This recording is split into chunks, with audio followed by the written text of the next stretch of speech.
Students, I welcome Gitanjali ma'am, Mudassar sir and Rajeshwar sir on the occasion of traffic awareness program.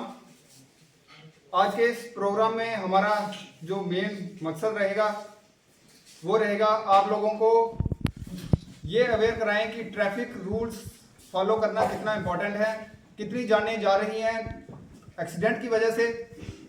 इस programme में हमारे साथ Vishal Singh ji coordinator रहे हैं, जिन्होंने दोनों तरफ से कोऑर्डिनेट करके इस प्रोग्राम को सक्सेसफुल बनाने के लिए हमारा योगदान दिया है।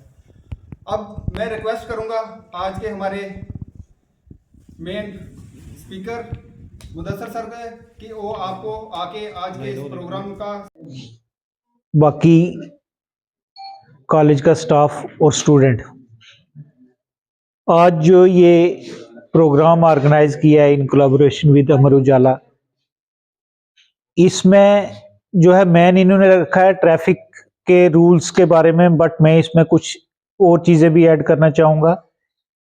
एक हमारा न्यू क्रिमिनल लॉज और ड्रग अवेयरनेस। मैं शॉर्टकट में आपको 3 विषय पे जो है वो बात करूँगा। पहले तो ट्रैफिक रूल्स, उसके बाद न्यू क्रिमिनल लॉज में ट्रैफिक रूल्स का क्या है या बाकी बेसिक चीज़ें क्या है, और फिर ड्रग अवेयरनेस। जो न्यू क्रिमिनल लॉज हैं उसमें हमारा पहले जो है पुराने कानून थे, उसमें आईपीसी या हमारे जेएंडके में यूटी बनने से पहले या 370 से पहले रणबीर पेनल कोड आरपीसी चलता था। अब उसको चेंज कर दिया है, आईपीसी को कन्वर्ट किया है बीएनएस में, भारतीय न्याय संहिता। ऐसे ही बीएनएसएस है। वो क्या है कि पहले पुराने रूल थे जो अंग्रेजों के टाइम के बने हुए थे, उसमें अमेंडमेंट होती रहती थी, तो उस अमेंडमेंट के वो जो है आज की सोसाइटी को फुलफिल नहीं कर रहे थे। जैसे आज से 20 साल पहले मोबाइल नहीं था, उसके बाद मोबाइल आया, बटनों वाला मोबाइल आया, वो नोकिया, जिसको नोकिया या और भी जो छोटा फोन था। फिर आ गया स्मार्टफोन, फिर 2G 4G 5G, अब कहाँ तक हम पहुंच गए। तो उसी तरीके से क्राइम भी बढ़ रहा है, सोसाइटी को चेंज की जरूरत थी, तो ये नए कानून आए। नए कानूनों में जो बेसिक आपको चीज सीखने वाली है उसमें यह है कि एक कंसेप्ट है उसमें 0 FIR। सपोज करो एक बच्चा जो है वो बलवाल कॉलेज में या यहाँ आपके इस कॉलेज में पढ़ता है, रहने वाला है वो गांधीनगर का या आरसपुरा का या अखनूर का। यहाँ उसके साथ कोई लड़ाई होती है, ये यहाँ कोई छेड़छाड़ होती है, कोई फीमेल है उसके साथ होती है, तो वो यहाँ पे रिपोर्ट करने में डरता है, तो वो जा सकता है, जाके अपने कंसर्न थाने में भी दे सकता है कि मेरे पास वहां लड़ाई हुई। पहले क्या होता था, वहां का थानेदार बोलता था कि आप जाओ जी, आपका एरिया वो पड़ता है। अब वो एरिया खत्म करके 0 FIR का कंसेप्ट आ गया कि वो अपने कंसर्न पुलिस स्टेशन में भी बता सकता है कि मेरे साथ वहां ये वारदात हुई है, तो वो उसको वहां पे FIR रजिस्टर करके वो SHO, वो थानेदार, तो वो कंसर्न पुलिस स्टेशन जहां इंसिडेंट हुआ है वहां भेजेगा। उसको मैंडेटरी है करनी है। फोन पे या व्हाट्सएप पे भी आप भेज के इंफॉर्मेशन FIR रजिस्टर करवा सकते हैं। उसमें आपको एक टाइम पीरियड है, उसमें जाके सिग्नेचर करने पड़ेंगे। फिर नए कानूनों में ये आया है कि पहले ट्रैफिक का मैं बताता हूं। अगर कोई गाड़ी किसी को हिट करके चली गई, बंदे के पास लाइसेंस है, गाड़ी की लाइफ है, तो वो लोग डरते हिट करके चला गया तो मिलता ही नहीं था किसी का क्या है। तो उससे क्या नुकसान होता था, जो बंदा जिसको लगी है या जिसकी गाड़ी की एक्सीडेंट की वजह से डेथ हुई है, वो उसको एक अलग एक्सीडेंट ट्रिब्यूनल है, उसको क्लेम दिलवाती है उसके एज के हिसाब से, उसकी इंजरी के हिसाब से, उस पर उसकी डिपेंडेंसी के हिसाब से। जो गाड़ी का इंश्योरेंस हुआ होता है वो इंश्योरेंस कंपनी से कोर्ट उसको क्लेम दिलाती है कि आप इतना क्लेम दो। तो बंदा भाग गया, गाड़ी का हमें पता ही नहीं चला, तो उसके बाद उसको क्लेम नहीं मिला। अब फिर कहीं जाकर ट्रेस करती है तो उस पर पहले सेम किस्म की सेक्शन लगती थी। अब नए कानून में ये आया कि अगर कोई एक्सीडेंट करके खुद वो उस बंदे को, अगर एक्सीडेंट उससे गलती से हो गया, उस बंदे को उठा के हॉस्पिटल ले जाएगा, उसको खुद इंफॉर्मेशन देगा, जी मेरे से ये हुआ, मेरे पास लाइसेंस है, मेरे पास ये है, तो उसको कम सजा होगी, उसकी गिल्टी कम मानी जाएगी। अगर कोई भाग गया तो उसके लिए इस नए कानून में ज्यादा सजा रखी है। तो इसलिए एक तो गाड़ी जब चलाओ, अब फाइन भी जो है वो बढ़ाए। फाइन जहां पहले 500 होता था, आज की डेट में 5,000 भी है, 10,000 भी है, लाख लाख रुपए तक फाइन है, डिफरेंट डिफरेंट। इसलिए जब भी गाड़ी चलाओ, एक तो इंश्योरेंस होना चाहिए गाड़ी का, गाड़ी की लाइफ होनी चाहिए, गाड़ी का आपके पास अपना लाइसेंस होना चाहिए, और लाइसेंस भी एक्सपायर नहीं होना चाहिए। ये चीज़ें हैं। फिर उसके बाद किसी ने, कोई गाड़ी चलाते हुए मोबाइल यूज़ कर रहा है, सीट बेल्ट नहीं पहनी, बाकी चीज़ें, उसकी पेनल्टी डिफरेंट है। वो आपको नेट पे भी मिल जाएगी, अगर कहोगे तो मैं भी किसी को शेयर करना होगा तो वो कर देंगे, कौन से जुर्म के अगेंस्ट कौन सी पेनल्टी है, वो पेनल्टीज भी इसमें बढ़ाई गई। बट सबसे इम्पॉर्टेंट ये है कि अगर किसी को एक्सीडेंट हो जाता है किससे, तो उसको अपने आप को छुपाना नहीं है, उसको सामने आना है, अदरवाइज इस कानून में ज्यादा सजा है उसके लिए। दूसरा फिर इसमें कंसेप्ट है जो विटनेस प्रोटेक्शन का, जो नया कानून आया है। अगर सपोज करो किसी का बाहर लड़ाई हो जाती है, कोई एक बंदा देख लेता है उनको, हाँ जी वो उसको पता है कि हाँ जी इसने इसको मारा है, तो वो डर के मारे उनको बताता नहीं है। ये वो जरूरी, आए दिन हम देखते रहते हैं एक्सीडेंट होते हैं। एक्सीडेंट का ये मेन रीजन ये होता है कि बंदा ओवर स्पीड चल रहा है, गाड़ी का प्रॉपर तरीके टाइम पे उसको चेकअप नहीं करवा रहा, उसके बाद ओवरटेक कर रहा है, सीट बेल्ट नहीं पहनी। कल मैं बताऊं, इधर जलसा के पास एक एक्सीडेंट हुआ परसों शाम को, आमने हेड ऑन कोलिजन हुआ एक दूसरे के आमने सामने। तो वो दोनों गाड़ियाँ जो है रजौरी की थी, तो मैं भी रजौरी का रहने वाला हूँ, तो वो दोनों ने मुझे अप्रोच किया, मैं वहाँ मौके पे पहुँचा, अपने पहले लड़के भेजे, तो वो देखा कि एक हस्बैंड वाइफ थे, उन्होंने सीट बेल्ट पहनी हुई थी, उनको बिल्कुल चोट नहीं आई, तो उनकी गाड़ी ज़्यादा टूटी, दूसरे बंदे की गाड़ी कम टूटी, मगर वो दो आदमी जो फ्रंट पे बैठे हुए थे, एक पीछे बैठा था, उन्होंने सीट बेल्ट नहीं पहनी थी, तो सीधा सिर आके लगा शीशे पे। शीशा उनके सिर की वजह से, जो विंड शीट है वो सिर लगने की वजह से टूटा है, तो एक को अभी ब्रेन में क्लॉट आ गया है। तो कितनी देर बाद वो ठीक होगा भी या नहीं होगा, तो एक छोटी सी गलती की वजह से। इसलिए सीट बेल्ट जो है अगर दिया हुआ है गाड़ी में, तो कोई ना कोई उसका मकसद होगा, तो वो हमें छोटी उस पर भी पहनना है। हेलमेट बहुत ज़रूरी है।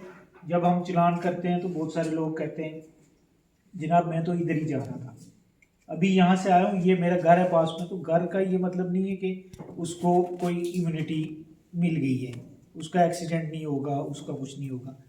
तो वो हेलमेट बहुत ज़रूरी है। फिर हेलमेट में भी अच्छी कंपनी का हेलमेट, हमने ये भी देखा है कि एक्सीडेंट होता है नॉर्मल, वो सिर पे रखा हुआ उसने, आधा कहीं से टूटा हुआ है, तो वो क्या प्रोटेक्शन करेगा। तो टू व्हीलर में हेलमेट ज़रूरी है, गाड़ी का इंश्योरेंस ज़रूरी है, गाड़ी के चलाने के जो रूल्स हैं वो हमेशा फॉलो करने हैं। जैसे ट्रैफिक जंप करना है, अगर जंप करोगे चलो चलान होगा उसको 5,000 रुपये का, बट दूसरी साइड से जब गाड़ी आ रही है फुल स्पीड में, तो इसको लग गया बंदा वहाँ।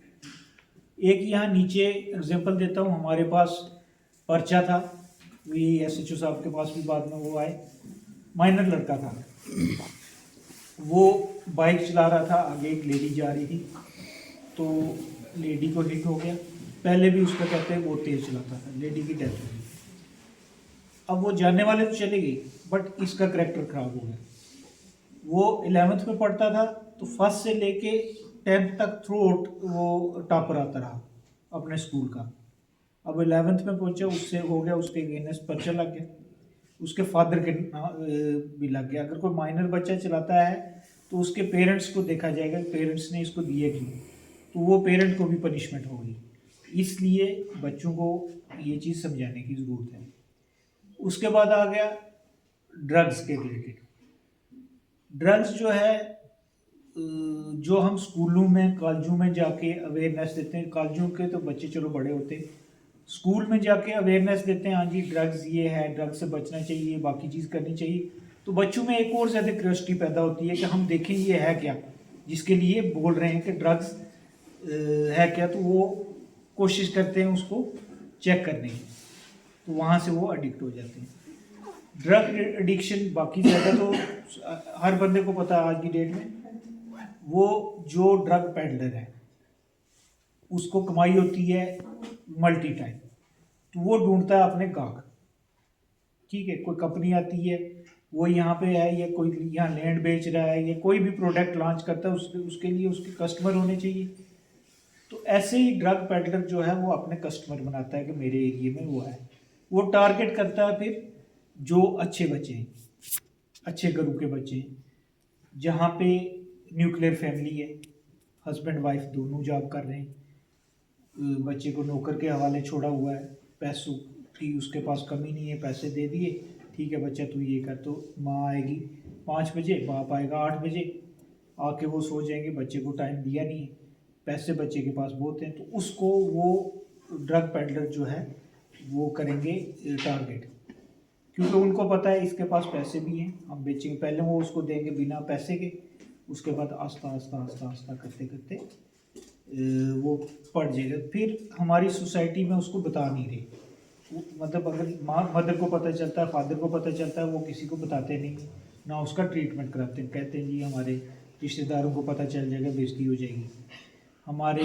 किसी और सोसाइटी में पता चलेगा तब बेइज्जती होगी, हमारे बच्चे को कोई रिश्ता नहीं देगा, बेटा मेरा ड्रग्स में है तो कल इसका पता चलेगा तो बेटी मेरी है उसका रिश्ता नहीं आएगा।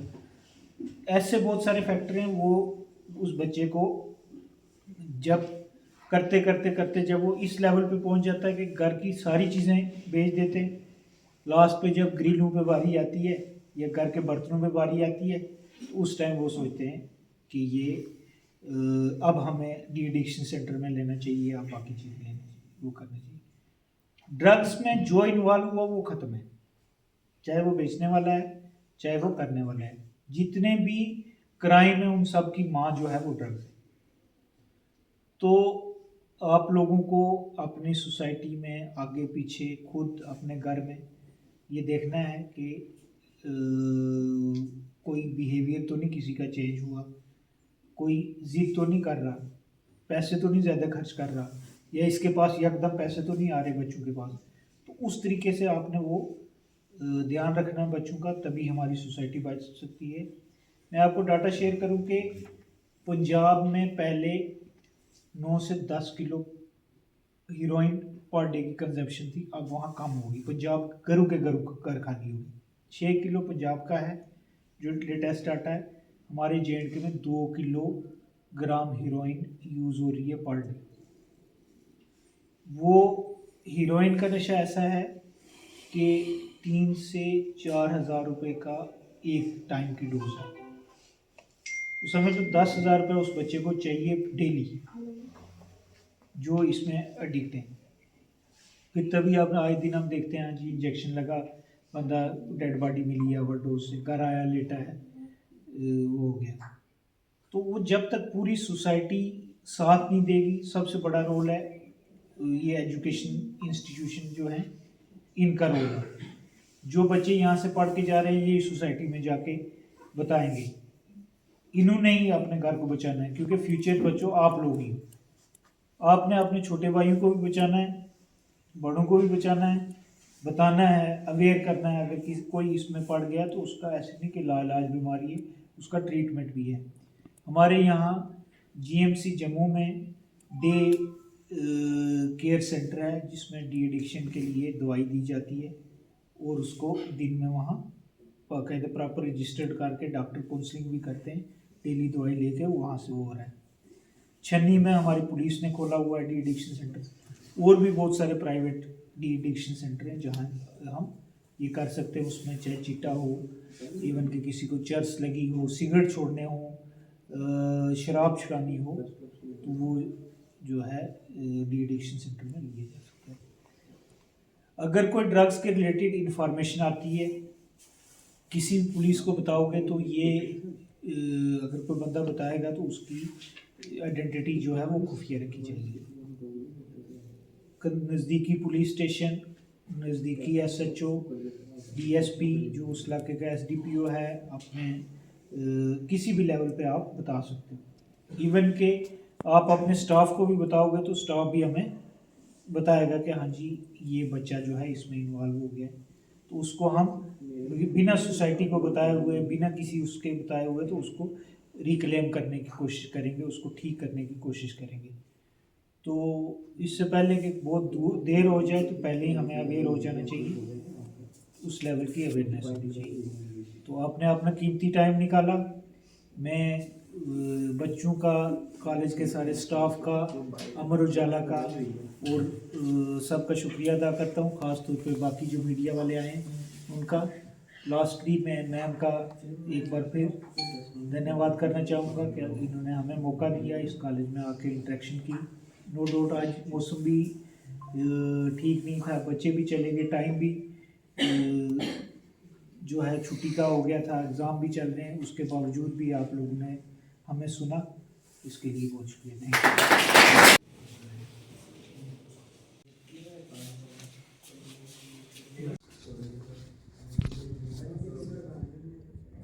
जी सर, आज GDC मिश्रीवाला में हमने न्यू क्रिमिनल लॉज की अवेयरनेस के लिए प्रोग्राम रखा था।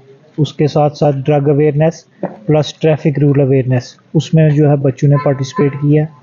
तो उसके न्यू क्रिमिनल लॉज के जो नए प्रोविज़न हैं, BNS, BNSS और जो हमारे 3 न्यू क्रिमिनल लॉ हैं उनके बारे में हमने बताया, साथ में ड्रग अवेयरनेस के लिए और ट्रैफिक रूल के बारे में यहाँ।